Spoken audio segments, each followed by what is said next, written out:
But here's three things that keeps Africa enslaved to the Chinese and the white man by virtue of their politicians. Number one, we have been distracted in America, the Caribbean, Africa, all over the world. It's a Pan-African problem. We have been distracted from development with democracy. Everybody's focusing on who to vote for. You're not looking at the conditions. What's going to change whether he wins or he wins? Because guess who's financing both of them? The same people stealing your oil. Who's financing both of them? The same people stealing your gold. Who's financing both of them? The same people stealing your coltan. You follow me? So democracy is a joke they play on black people to make you think you can have radical transformation without revolution. The reason the white man pushes democracy globally so hard is if there's ever a breakdown in the black man's confidence in democracy, the only alternative is revolution.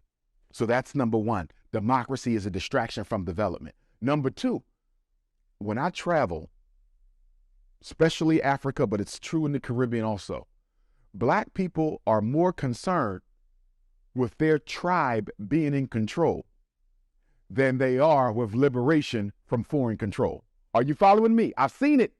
So when the elections is coming up, it's not about freeing us from white supremacy or Chinese imperialism. It's about, are my people going to be the president? Is somebody from my tribe going to be the prime minister? And because they're more concerned about tribal imperialism than African independence, this democratic scheme that they run on black people continues because we're so petty and so small in our thinking. I just want to make sure his people don't get the presidency. I'm not even looking at the bigger picture. The white man knows this. The Chinese know this. So they come in, exploit, finance both sides. So no matter who wins, they get all the resources. And then the third issue is most African leaders and Caribbean are foreign educated.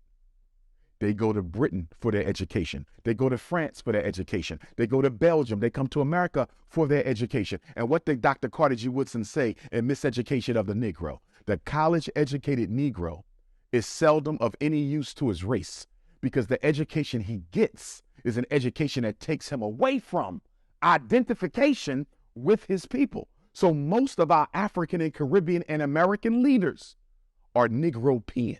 They have an African body, they have a European mind. So the white man and the yellow man are controlling the black man through remote control by virtue of conscious control of the way that he thinks.